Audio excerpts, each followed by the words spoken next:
நீர்வரத்து குறைந்ததை அடுத்து புதுச்சேரி கைக்கிளப்பட்டு படுகை அணையில் பொதுமக்கள் குளித்து மகிழ்கின்றனர். இது குறித்த கூடுதல் தகவல்களுடன் இணைக்கிறார் செய்தியாளர் இளமுதன். விவரங்களை பகிர்ந்துக்கலாம். ஸ்ரீராம், கடந்த வாரம் வானிலை ஆய்வு மையத்தின் அறிவிப்புப்படி புதுச்சேரி ஆந்திராவிடையே தான் புயல் கரையை கடக்கும் என்று அறிவிக்கப்பட்டது. இதனால் ஒரு பதட்டமான சூழல் நிலவியது. ஆனால் அந்த புயல் தற்பொழுது காக்கிநாடாவை தாண்டி உள்ளதனால் புதுச்சேரி மக்கள் நிம்மதி அடைந்துள்ளனர். அதே நேரத்தில் வீடூர் அணையில் அணை திறக்கப்பட்டதன் காரணமாக சங்கராபரணி ஆற்றில் பெரும் வெள்ளம் ஏற்பட்டது. இப்பொழுது அணையில் நீர் திறப்பு குறைவாக இருப்பதனால் சங்கராபரணி ஆற்றில் குளிப்பதற்கு ஏற்ற வகையில் தண்ணீர் செல்கிறது.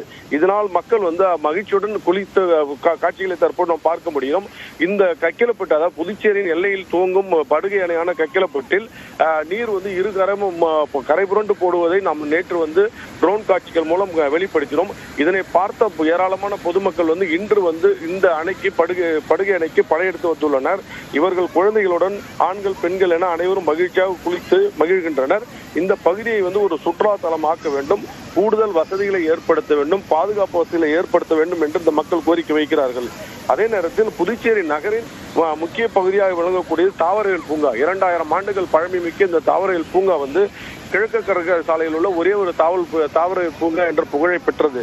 இந்த தாவரவியல் பூங்கா 22 ஏக்கர் பரப்பளவில் கொண்டது. கிட்டத்தட்ட 3500க்கு மேற்பட்ட மரங்கள் இருந்தன. பழமையான மரங்களும் இருந்தன.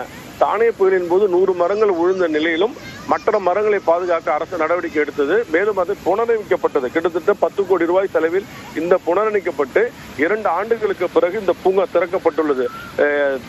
2 நாட்களுக்கு முன்பு முதலமைச்சர் ரங்கசாமி இந்த பூங்காவை திறந்தார்.